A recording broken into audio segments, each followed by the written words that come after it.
Ok, retornando aqui, a graça de Deus nos elegeu em Cristo para a salvação. Veja bem, às vezes nós costumamos dizer, eu não concordo com este pensamento, que a salvação é de graça. Não é, ela é pela graça. Que custou um alto preço. Custou a morte de uma pessoa inocente, que foi Jesus, o Filho de Deus. Mas ela nos é apresentada para nós. O preço que deveria ser pago foi pago, não custou nada a nós. Porque ela foi oferecida, ela é disponível, ela é acessível. Olha o que diz o verso 4 do primeiro capítulo. Como também nos elegeu nele, em Cristo, antes da fundação do mundo, para sermos santos e irrepreensíveis diante dele em amor.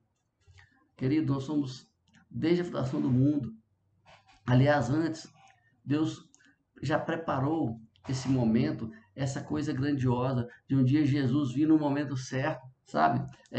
Isso é grandioso demais. Ele fala como também nos elegeu nele antes da fundação do mundo, para sermos santos e repreensíveis diante dele, amor. Fomos eleitos em Cristo. Não existe eleição sem Jesus, não existe salvação sem Jesus. Não há nada que eu e você possamos fazer para merecer, para conquistar a salvação. E isso é um aspecto da religião que é importante aqui trazer, porque religião nada mais é do que você conseguir um acesso a Deus por meio dos seus esforços. Querido, eu digo isso é impossível. Nós só nos achegamos a Deus porque Ele nos alcançou, Ele foi atrás de nós, Ele nos buscou e em Cristo Jesus nos resgatou. Não existe eleição sem sacrifício de Jesus e sem fé em Cristo. Para que e para que o sacrifício de Jesus? Por quê? Para tornar eficaz a salvação. Sem Deus, sem Cristo, não há salvação, não há restauração, porque Deus em Jesus nos restaura da condição de morto e perdido. Jesus Cristo é a base da nossa fé, a compreensão da revelação de Deus e o seu propósito. Nós temos hoje diversas igrejas que têm uma história de muita revelação. Ah, que revelação de Deus, revelação daquilo. Deixa eu dizer uma coisa, meu querido. Jamais você encontrará uma revelação superior a isso aqui, ó. Palavra de Deus. Aqui Deus se revelou para nós. É na palavra de Deus que encontramos toda a revelação. Ela é grandiosa, ela é suficiente. Nós não precisamos de nenhum aditivo. Nada. É da palavra de Deus. Nós temos que entender o que Paulo diz. Paulo diz aqui em Romanos 11:36. Porque todas as coisas são dele, por ele e para ele. A ele seja a glória eternamente. Amém. Não há possibilidade de uma vida com Deus sem Jesus.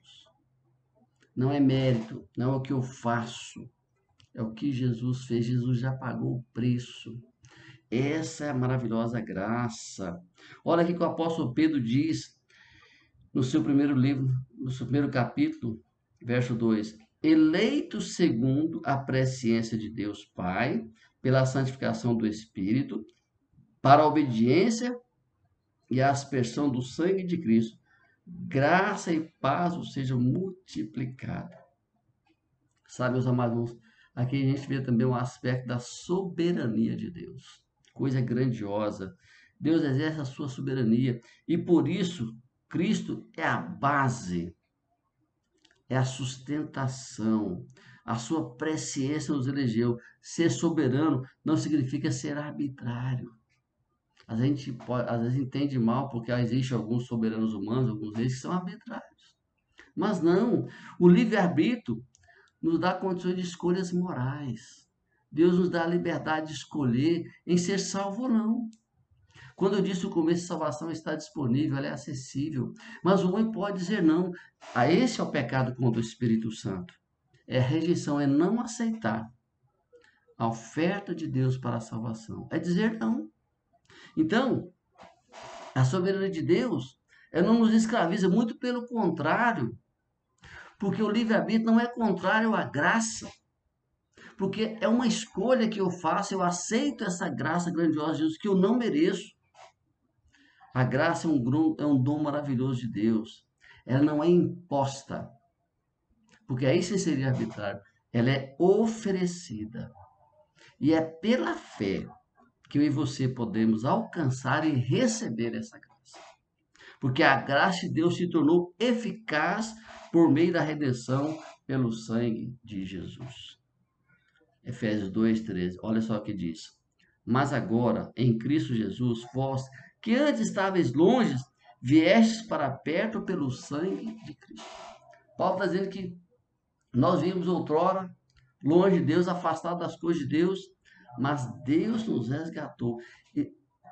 E Deus se tornou homem em Jesus e veio e derramou o seu sangue.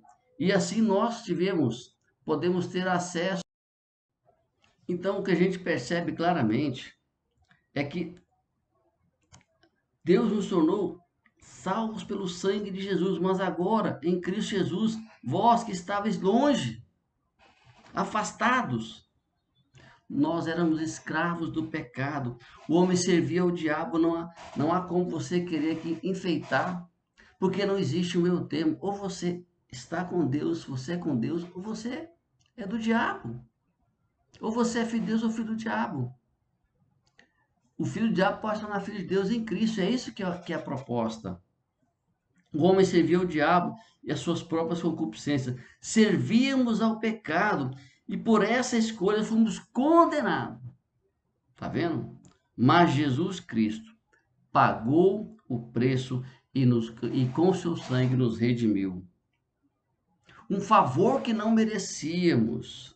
Não é uma graça qualquer, mas algo grandioso. Não há dúvida, por isso temos que ser gratos a Deus, temos que reconhecer essa salvação tão grandiosa, por mais terrível que tenha sido o seu pecado, por mais absurdo que ele tenha sido dentro dos nossos conceitos humanos, aquilo que a gente chama de pecadão, aquele pecado que não merece perdão. Deixa eu dizer uma coisa para você: perdão e graça é para quem não merece, porque quem merece é troca, é pagamento.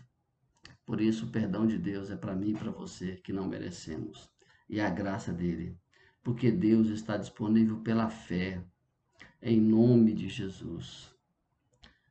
A graça de Deus é o meu tesouro maior, é o seu maior tesouro. Sem a graça de Deus, nós estamos definitivamente perdidos.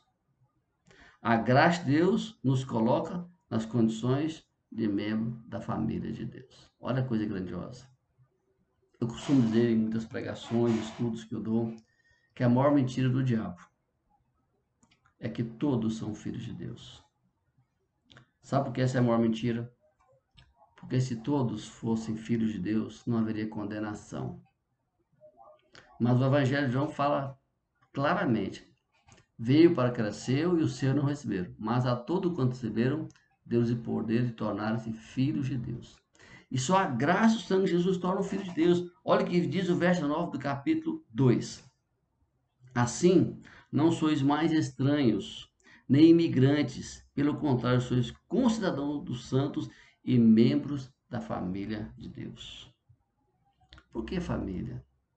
Porque família é algo especial. Bendito, família nasceu no coração de Deus, é um projeto de Deus, assim como a igreja. Então Deus criou, Deus sustenta, Deus criou a família e é Deus quem sustenta. Estamos no mês de maio, chamamos de o mês da família. Então a família, nós nos tornamos membros da família de Deus.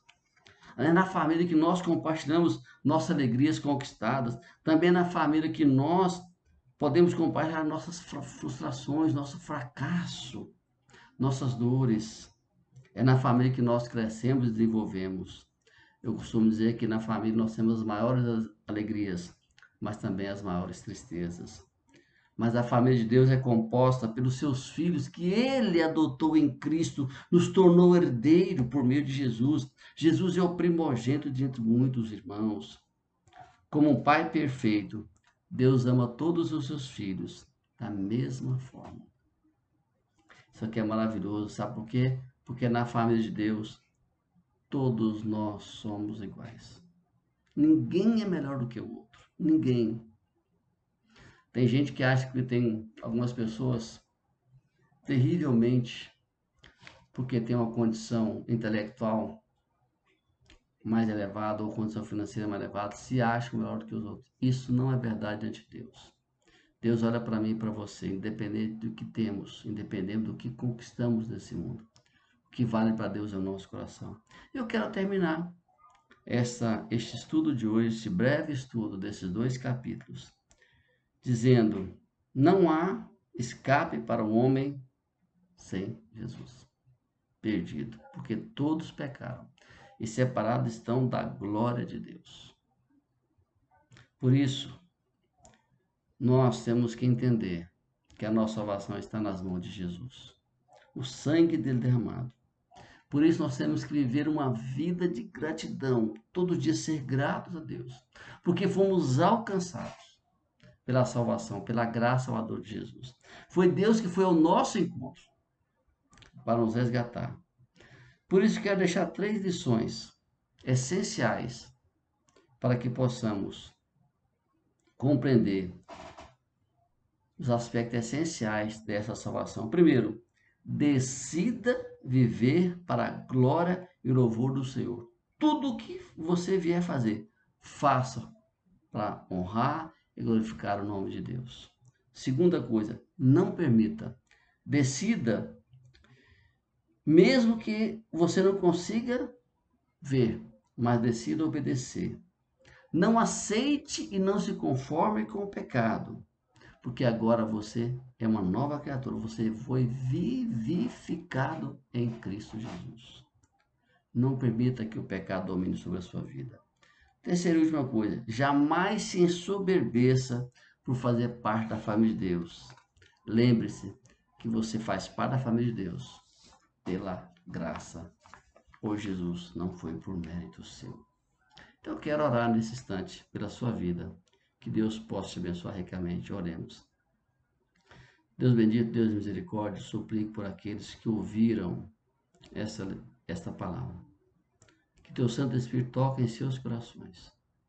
Eles possam ser gratos ao Senhor pela salvação oferecida a nós gratuitamente quando Jesus, o teu Filho amado, morreu na cruz. Pai, abençoe suas vidas. Dê a todos eles uma semana abençoada na tua presença. Toma conta de nós. Perdoa os nossos pecados. Nós oramos em nome de Jesus. Amém. Que Deus te abençoe e até a próxima semana.